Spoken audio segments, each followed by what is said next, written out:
Buyers, not all buyers are qualified.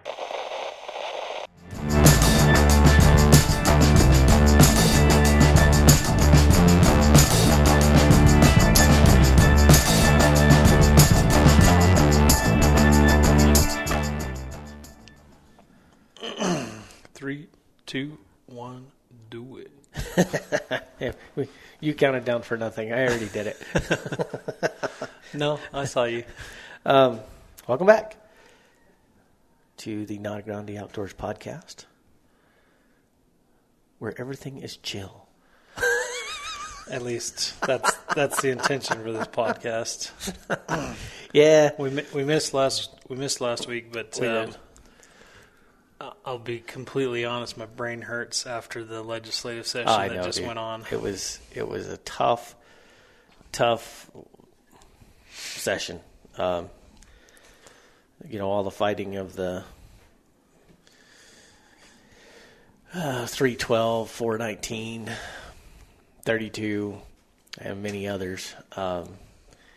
It was a tough session, and we lost a big one, 32. Yeah, Which that fight isn't over yet, and It's we're not not. going to get into that. But yeah, it was a very stressful time. yeah. Glad it's over. Until special session starts here.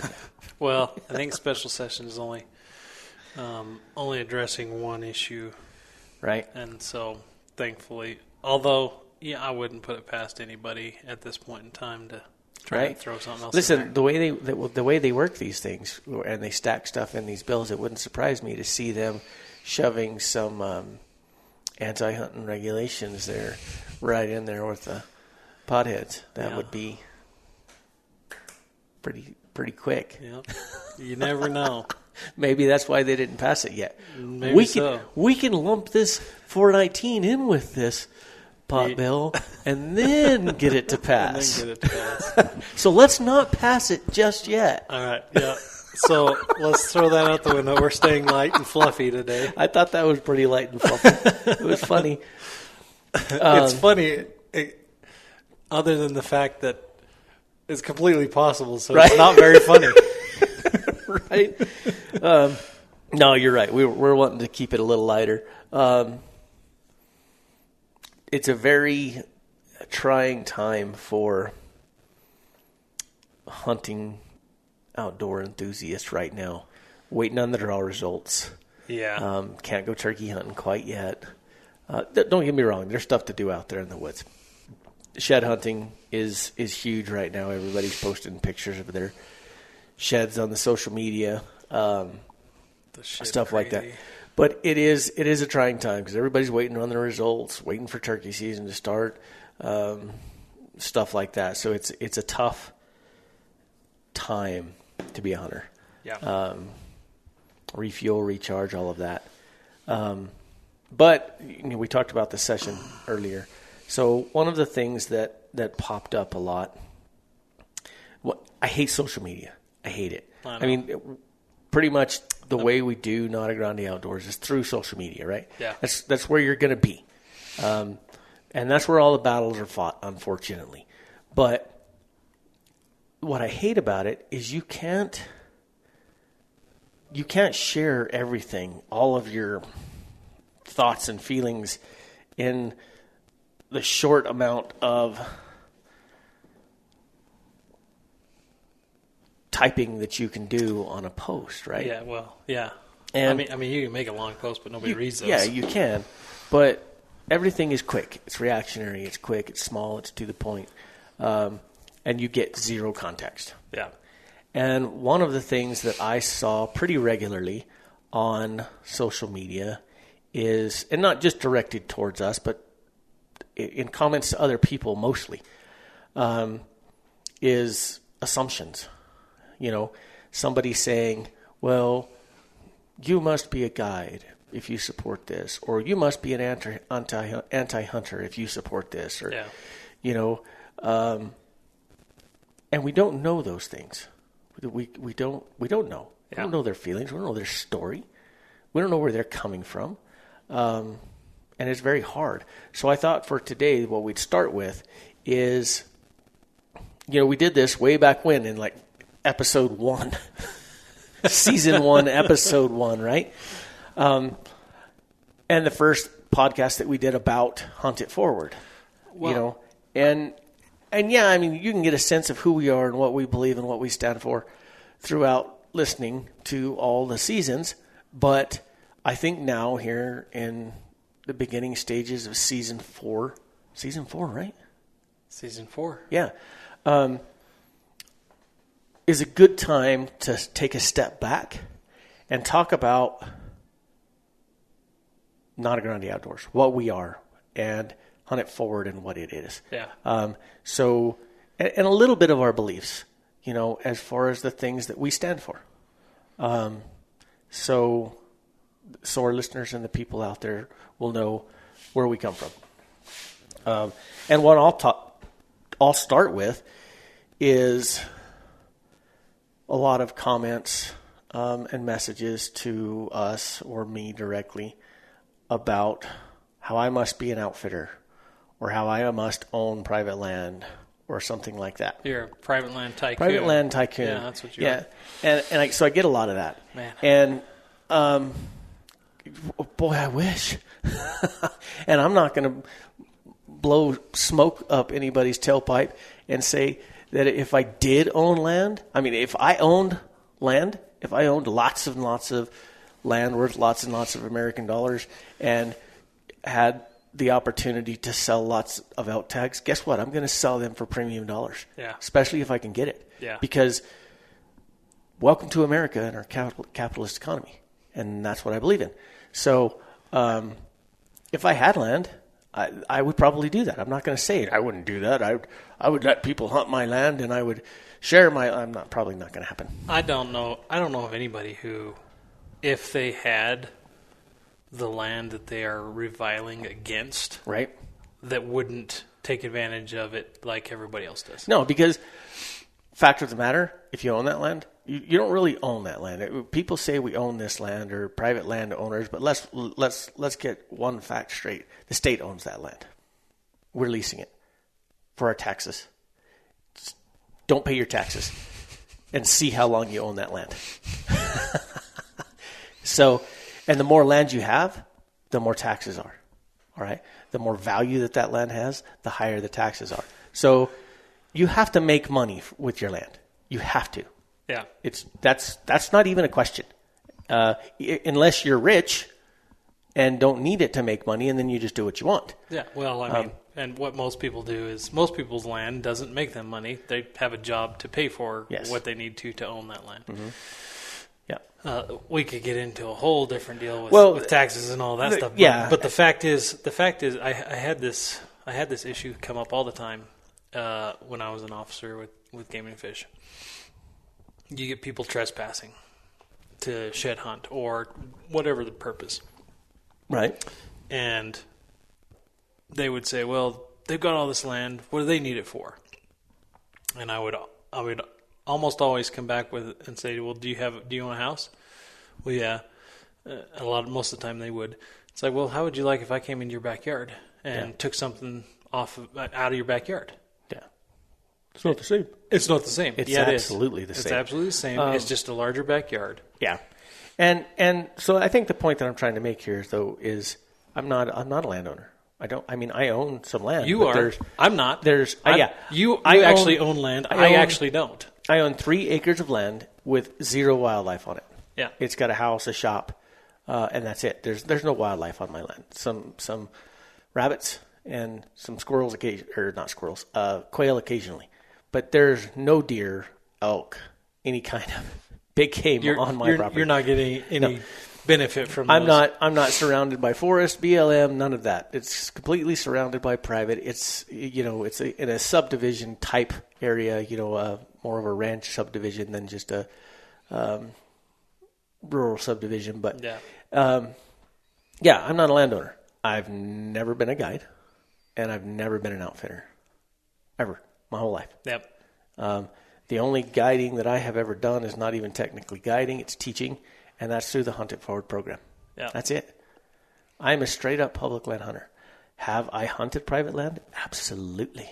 anytime somebody allows me the opportunity to trespass on their land and hunt, I have.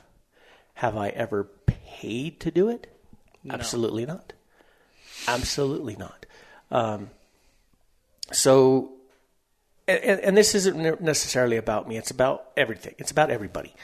We can't assume just because somebody believes in something that that's what they are. We can't assume that somebody defends the outfitter pool that they're an outfitter or know an outfitter. I don't even know that many outfitters.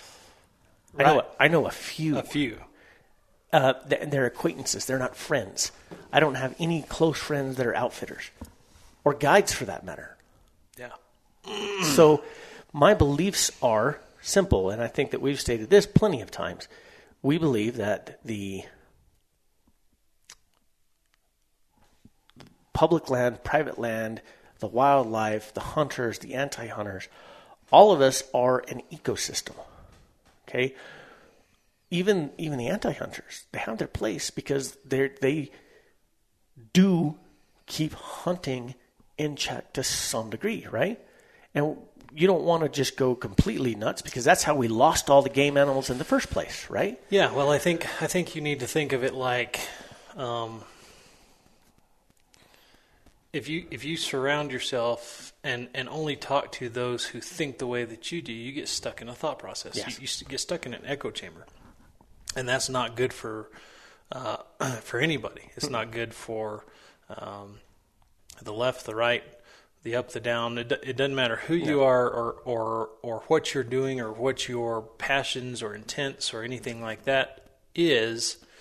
If you're only surrounding yourself and it's not just surrounding yourself. If you're only surrounding yourself and only willing to talk to people who think like you, you're ignorant. Because you have no counterbalance you're not growing, you're not progressing. The times that you grow and that you progress as a human being, as a person, let's go big and then say as a hunter, those are the times that you're challenged, that your beliefs are challenged, that you have to look at what do I believe and why do I believe it? And that is what you're talking about with this ecosystem. They do have a place, and you get anything out of balance, and it's not a good thing. Yeah, and exactly it. And that's so. Yeah, the fact that we supported, and of course we said this too, and this was funny. We never really supported or opposed the outfitter pool. No, to us, we really didn't have a dog in that fight. To us, it was not about the outfitter pool at all. It was everything else in that bill. Yeah, well, and not everything, because I support the part about, and this is what pisses me off. And here we go. No matter how hard you try, I support the part about bringing all the edible parts out. I support that. Okay, but here's the thing. I do too. Mm-hmm. But that didn't need to be addressed in the bill because could have been changed in regulation, in the bear, the javelina, and the cougar statute. That could have been changed to make it illegal to leave those parts in the field. What I had a problem with was making it a felony. Yes. Yep, absolutely. Which we've had that discussion. We've had that discussion, and that cracks me up.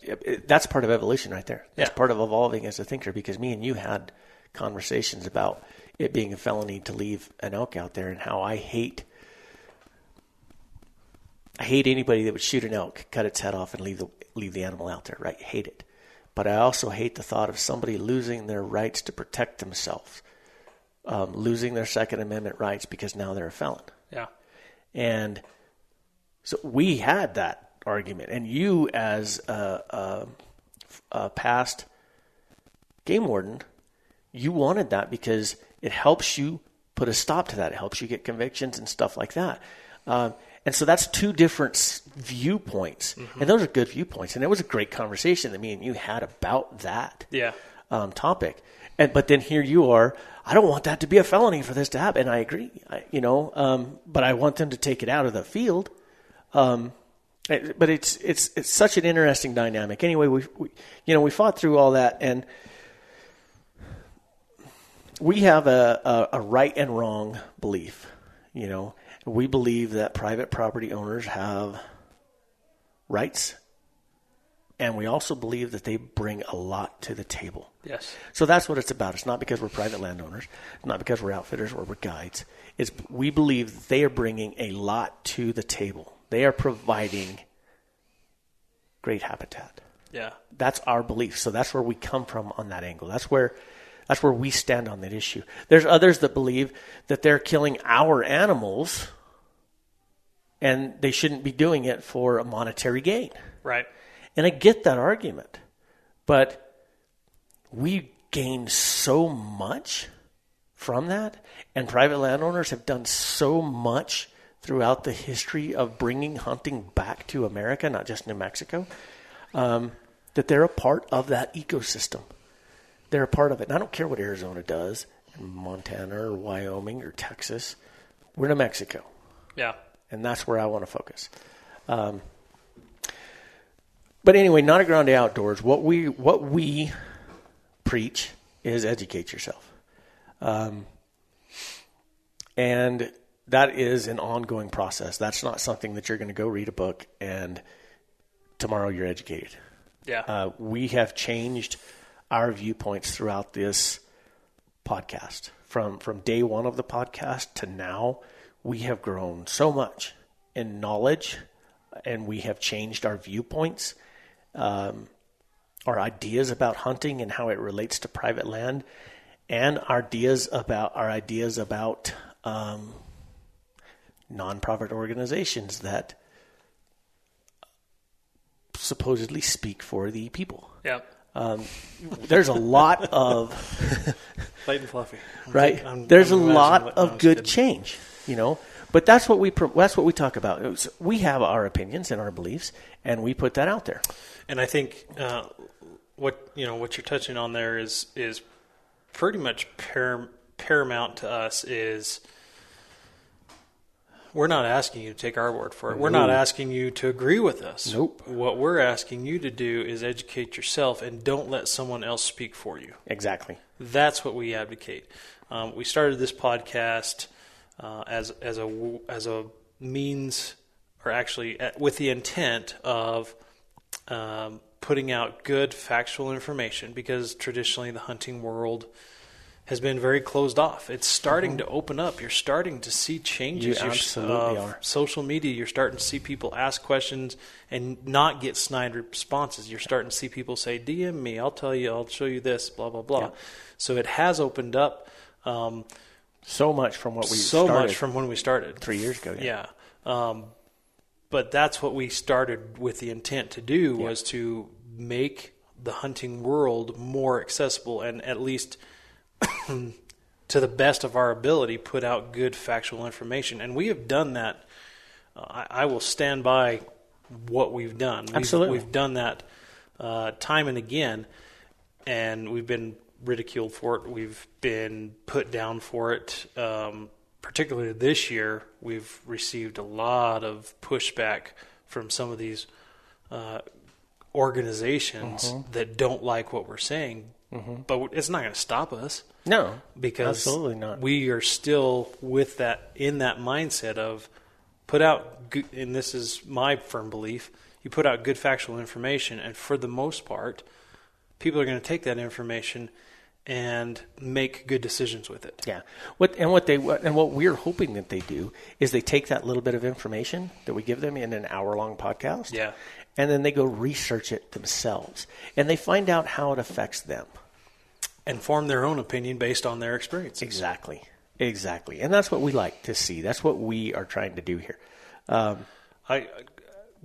Great example of that. We come back to the assumptions that you're a guide, you're an outfitter if you support the outfitter pool. We neither went one way or the other with the outfitter pool. I have a good friend who is the executive director of the Council of Outfitters and Guides for New Mexico, Kerry Romero. If it came down to it, I don't know what I would say, but regarding the outfitter pool, I don't think you and I have made our minds up about it. And so if a bill came around, let's say next year, that was just strictly looked at the outfitter pool, our viewpoint from 3 years ago probably is no longer relevant because we have more information. We realize that there's more that goes into it than just the outfitter pool. We would have to do our research on what, outside of just the outfitter pool, what are the economics of it? What are the benefits? What are the pros? What are the cons?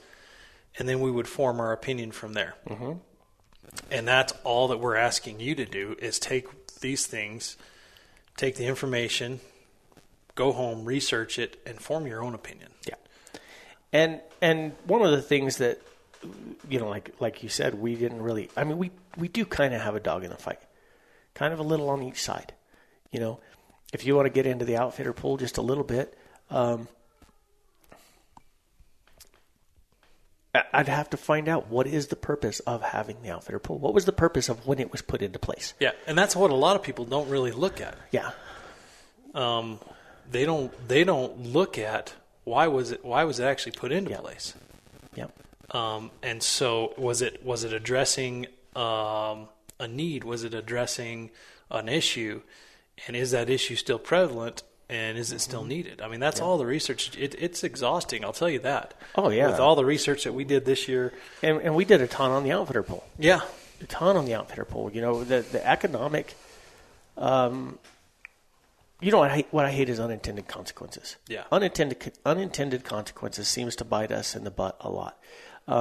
It's a common theme and a common problem with legislation. All kinds of legislation. And I'll tell you that. Yeah. I'll tell you why. Is because, for the most part, legislation is brought forth to fix a perceived issue on one side or the other. Oftentimes, it's a very one-sided view. And so you don't look at... I have seen very little and that's what the legislative process is supposed to do, is get this bipartisan view and be able to bring out those issues. I understand that, but I have rarely seen good, well-written legislation that has taken all viewpoints into account and come up with a good solution that is generally agreed upon by both sides. Yeah. Most of the time it's, we're going to push this, they're going to fight back.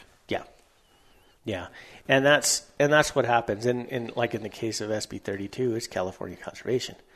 It's a feel good thing. It's put out there because, our beliefs is it's death by 1,000 cuts. They're chipping away at hunting piece by piece. But when it comes to things like SB 32, it's not that bill doesn't look at trapping as a whole. It doesn't look at trapping as a tool or anything like that. And it doesn't look at anything scientifically. Yes, it was what it's doing solely built on emotion. It's solely built on emotion. Exactly. 100% emotion because somebody took their pet out there and got their pet caught in a trap and now they don't feel safe. And they didn't try. They did. They changed trapping. The department changed trapping a lot, and they didn't even give it time to work. No, they didn't even give it time to look and see what the consequences were, or to look and see what the outcome is, and if there's more that needs to be done or less to be done. They didn't let anything happen. They just the next year they went right back after it, and they got it. Yeah, and there's still some fight to be left to be had, but yeah, that's the way that is, and we don't like that. No, we want stuff to be done by science, as the North American model of wildlife conservation requires. Light and fluffy, Kyle. Light and fluffy. But yeah, it goes right back to that. All we want is people to go out there and study it. Look into it. Find out about the outfitter pool. Don't make decisions based on how likely you are to draw a tag. because that's what they're selling. Yeah. Look past what they're selling. Find out where it's made. Buy American. And see why they're after it. And go into it and see how it affects you. And if it affects you in a way, if you look into it and figure out that you don't like the outfitter pool, then don't support it. Yep. Like you said, I don't think me and you, either one, have a decision made on that. No.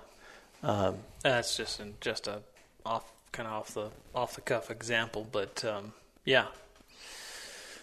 Hey, you and I could probably go through a litany of issues that we don't have a stance on one way or the other because doesn't affect us, or we haven't looked into it enough to build a credible, well thought out rationale for the opinion that we have. Exactly. Those opinions that we do put out, we put out with thought and with research. Mm-hmm. So that's where we are when we talk about issues. A lot of it is our personal opinion. Our personal opinions are generally based on facts, and have a lot more to do with just us wanting to hunt or be outfitters or guide or anything like that. Next is Hunt It Forward. Hunt It Forward is nothing new. We didn't create it, invent it, or anything like that. We created Hunt It Forward. The thought behind it was not ours. We call ours Hunt It Forward. Yes. It's not much different than R3 or Mentor. Well, it was spawned out of the R3 movement. Yeah. Yeah. But it's our way of giving back to hunting. It's what we can do. Yep. And so what Hunt It Forward is, it's pay it forward in the hunting world. It's exactly what it is. And every year we pick a couple of people. Everybody that we've taken has been a complete stranger. And we take them hunting. And we do a lot more than that. We take them out shooting and give them some safety tips. You're a shooting instructor. Mm-hmm.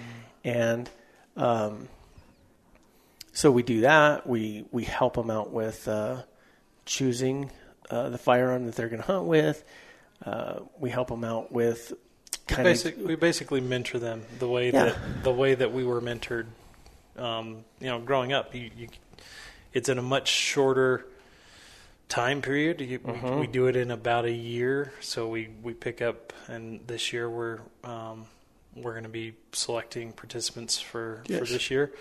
But we pick them up in the springtime and work with them throughout the summer, and then build their confidence and give them the opportunity. And this is one of the reasons that we're proponents of private land, is because our private land system in New Mexico allows us the opportunity to bring new people into hunting immediately this year, not have to draw. What's one of the biggest complaints every single year? Can't draw a tag. Can't draw a tag. So how are new hunters going to get into hunting when they have to spend year after year after year trying to draw a tag? Yep.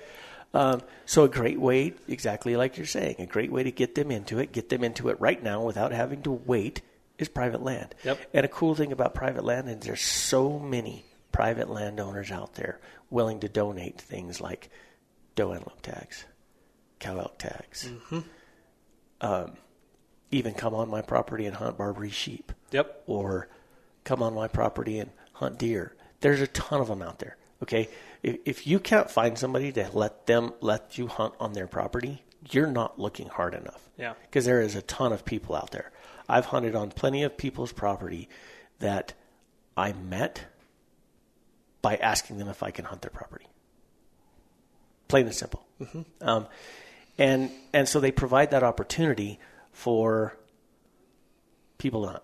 And it's extremely hard for a person that's never hunted to go to a private landowner and be like, hey, can I hunt your property? Because they have no idea. They don't have any idea.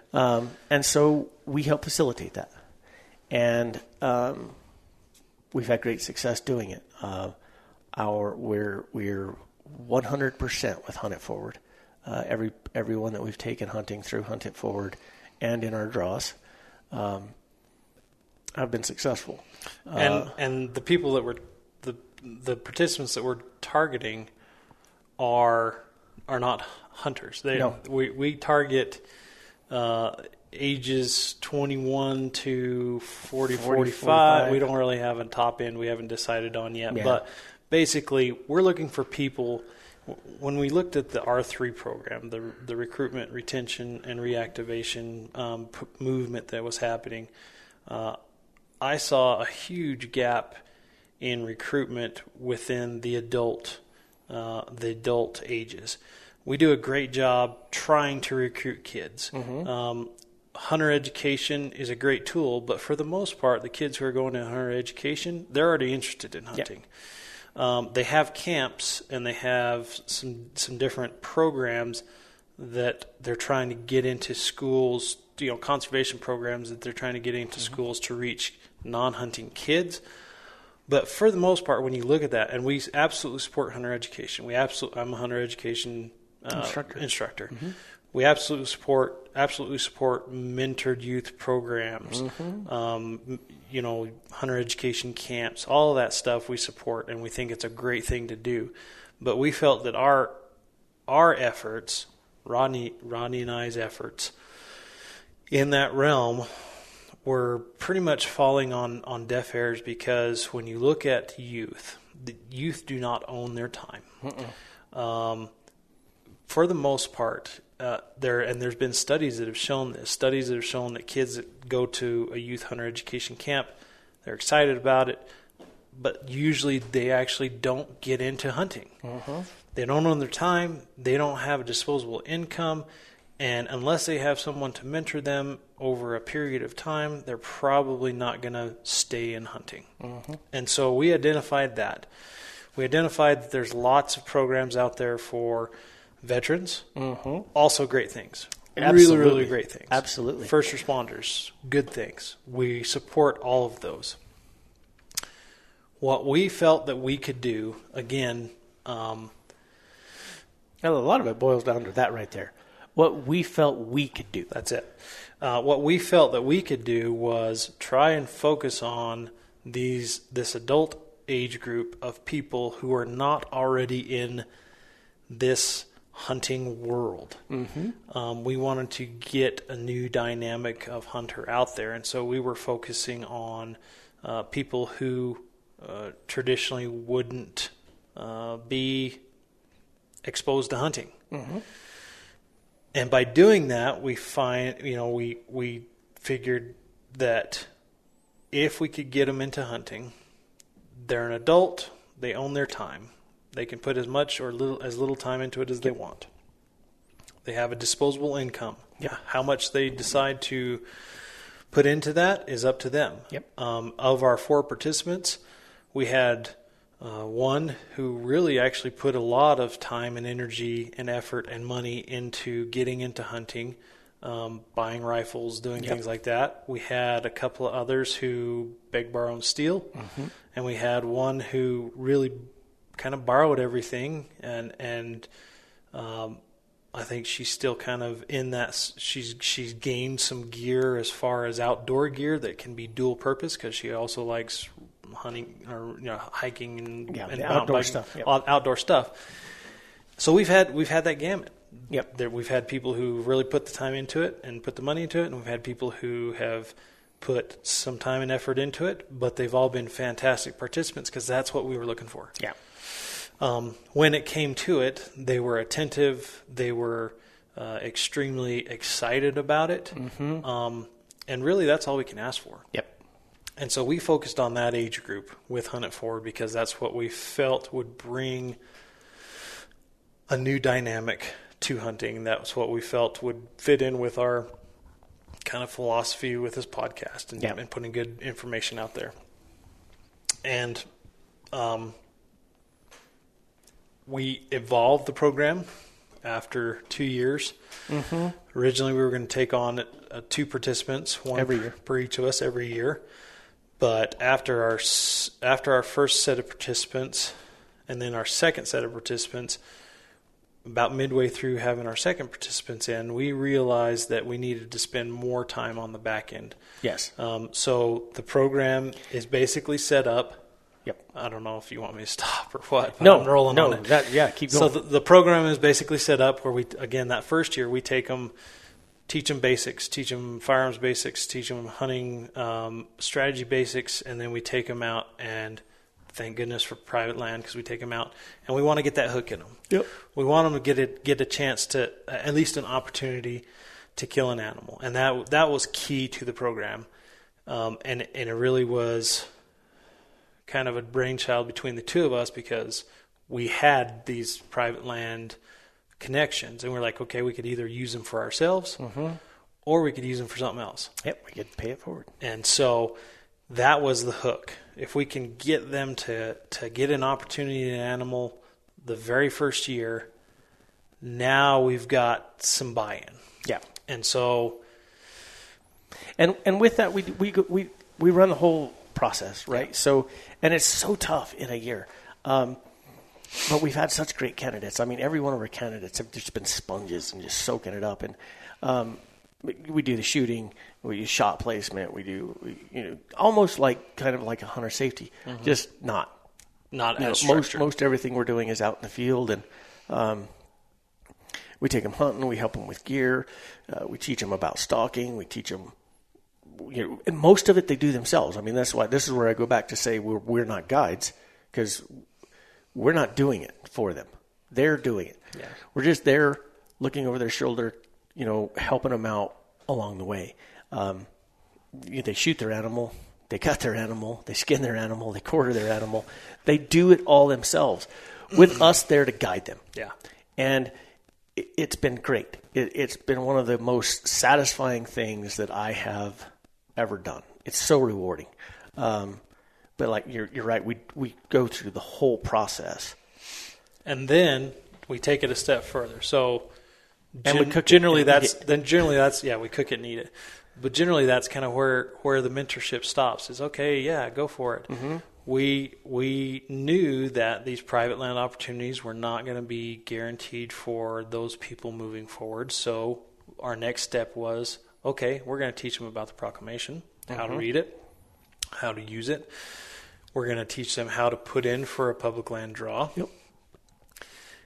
And then if they draw, which both sets have been successful thus far, but if they draw, then this is where it morphed. Yeah.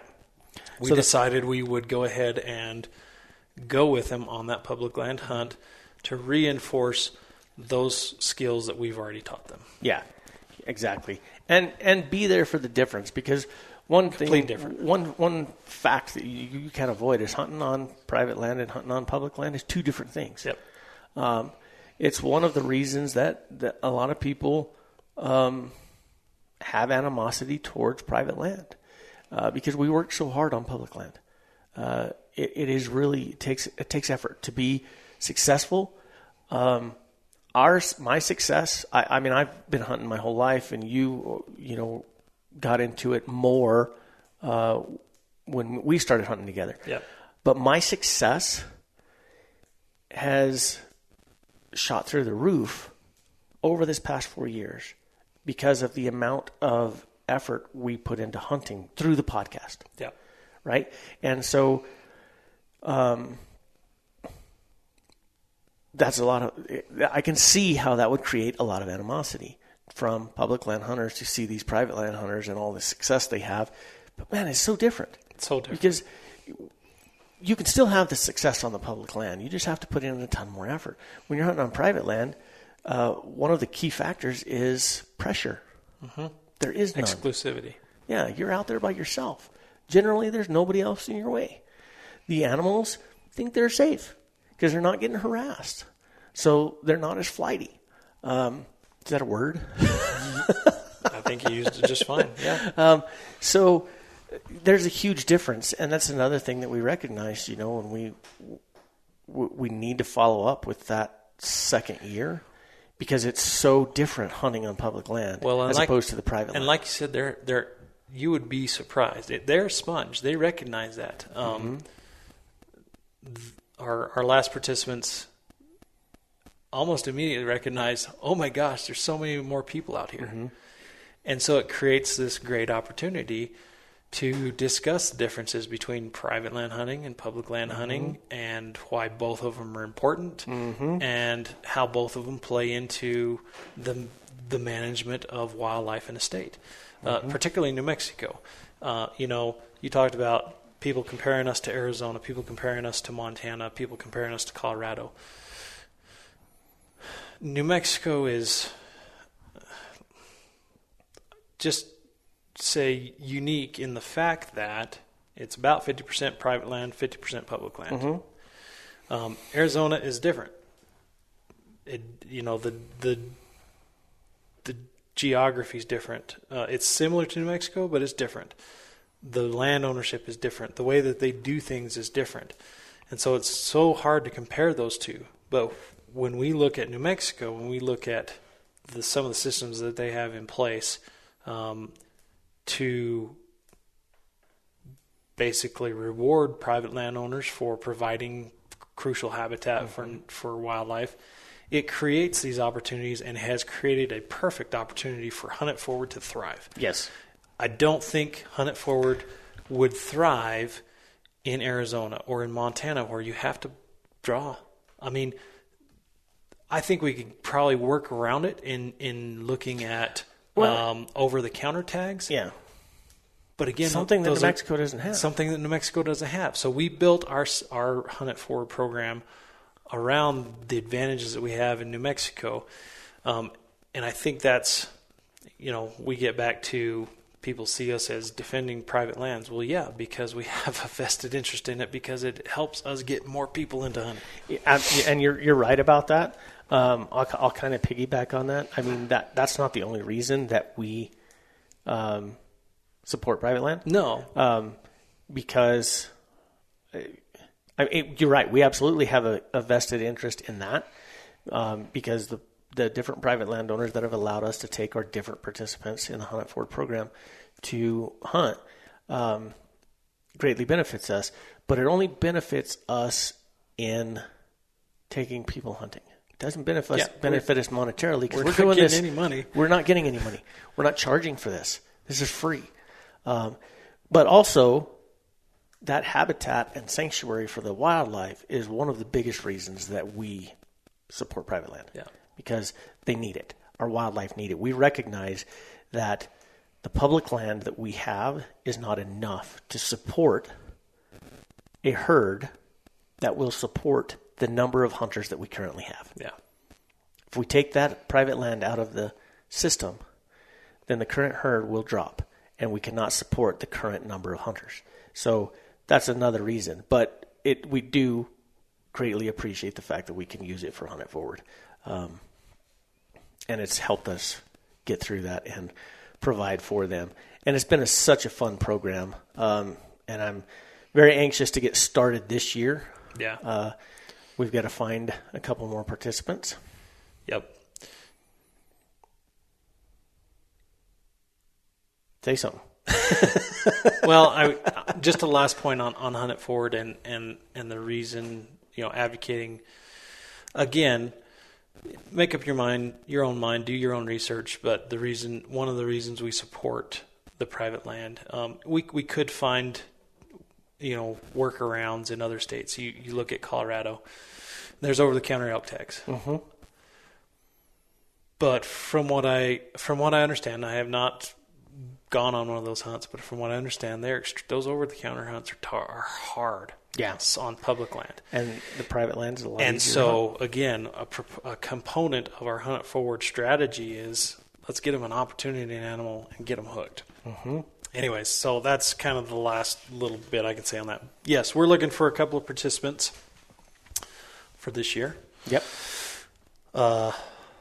Looking forward to it. The time is slipping away faster than I thought it was going to. It's March. We need to make those end of March. Yeah, we need to make those selections and get working.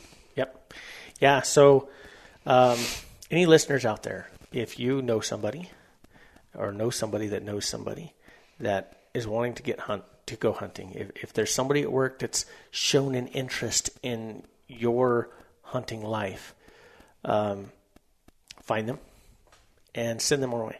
Yep. Because this year we'll be taking on 2 new participants. There's a few small requirements. They have to fit the R3 model. Basically, have never hunted before or have not hunted in a long time. Yeah, 10 plus years. Yeah. So that's kind of where we are, because that's what we're trying to get is new hunters. One of the biggest problems in hunting is that hunting numbers are dropping. Across the nation. Across the nation. In New Mexico, not so much. Yeah. New Mexico's doing something right. Right. Opportunity. Yep. There you go. Wow. So yeah, I mean, like I said, if you know somebody that knows somebody, that friend at work that keeps asking, I know it's hard. We've dedicated ourselves and our time to do this. It's hard for just the regular, we are just regular Joes. Anybody can do this. Anybody can do this. Anybody that's been hunting and has a little bit of knowledge can do this. And we'd like to see everybody doing it. And you're starting to see more of it. You are. Yeah. I mean, you absolutely that's fantastic. But if you don't have time, send them to us. That's what I'm trying to get at. Send them our way. We're going to take 2 new people this year. They'll get to go on an antelope hunt, a doe antelope hunt. They'll get to keep the meat. The only thing that they've got to do is spend the time and purchase the license. Yep. And we'll take them shooting, teach them a little bit, give them a great experience, and then help them the following year with the proclamation and drawing a tag. So looking forward to our 3rd season. We said it the first year that it would be extremely hard for our 2nd group to live up to our 1st group, because the 1st group, Emily and Adrian, were just fantastic. Yeah. I think that we were probably every bit as emotional as they were when they killed their antelope. Mm-hmm. But then year 2 came around and we had Ryan and Shay, and they were every bit Adrian and Emily. It was so much fun, and the same thing. It was just so much emotion watching them harvest their animals. And then we got to do it again with the public land hunt, with the follow-up that we instituted on the 2nd round. So I'm looking forward to the 3rd group, and I'm not going to say that they won't live up to the first 2, because I'm sure they will. I'm sure they will too. So every group is a new opportunity and a new experience, and I'm looking forward to it. I'll say we've been spoiled thus far. Hopefully, we continue to get spoiled. I can't imagine not. I can't imagine not. Can't imagine Great not. people. Age-wise, like we said earlier, 21. That's kind of got to be 21 or over. You never know. There might be a shot of whiskey in there or something. So, 21 to 40, 45, 50. We really don't have a top end, but that's it. Yep. They don't have to be a resident. If they're a non-resident, that's fine. They're just going to have to buy a non-resident tag. Yep. They got to be able to get here. Yep. A couple, 2-3 times a year, because we're going to get together at least 3 times.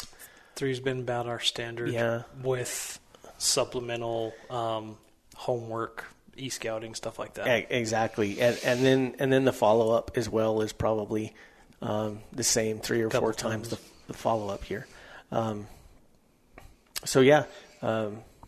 If you know anybody, if you are somebody, we have Facebook, Instagram, email, nadagrandeoutdoors@gmail.com. Get in touch with us. Let us know you're interested, and we will get you started in the process. We had hoped this year to kind of have a hunter safety course and choose our participants through that.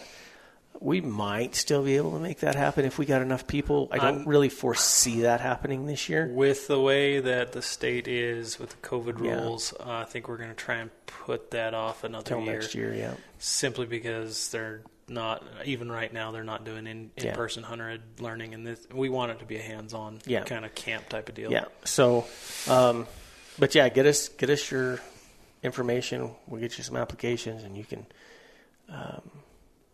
hopefully come and join us for a hunt this year. Absolutely. It'd be awesome. What else, Kyle? Nothing. I think I liked ending it on Hunt It Forward. That's always a feel good. Right. It's my favorite thing. Yes.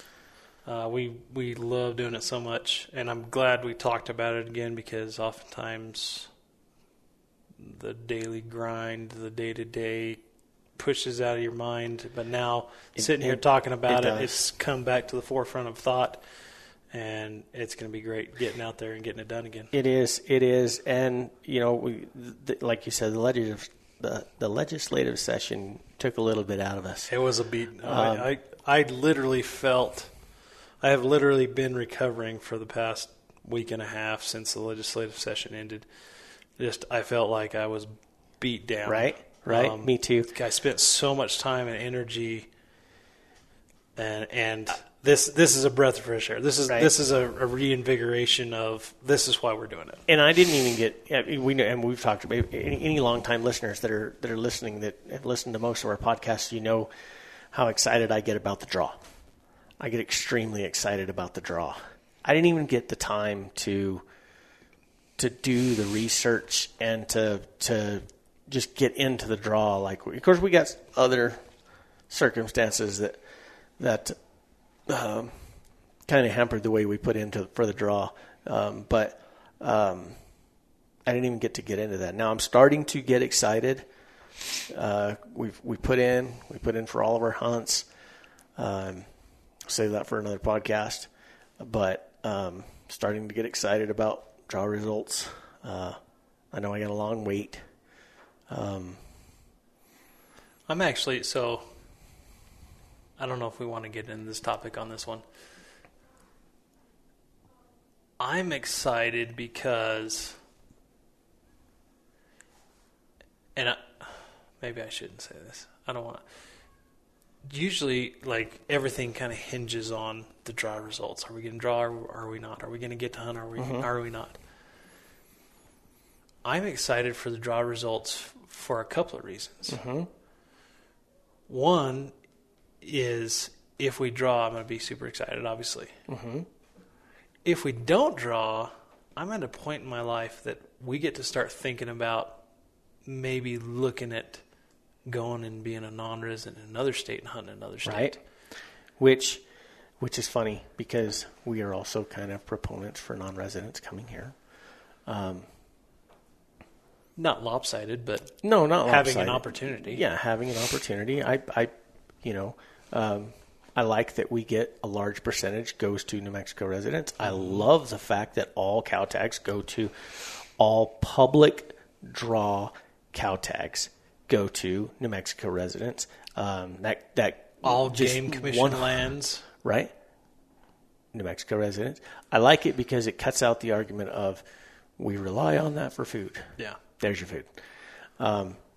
So yeah, I don't know where I was going with that. Non-residents of other states. Yeah, but how can you be against non-residents coming to your state, but then be willing to go hunt in another state as a non-resident? Yeah.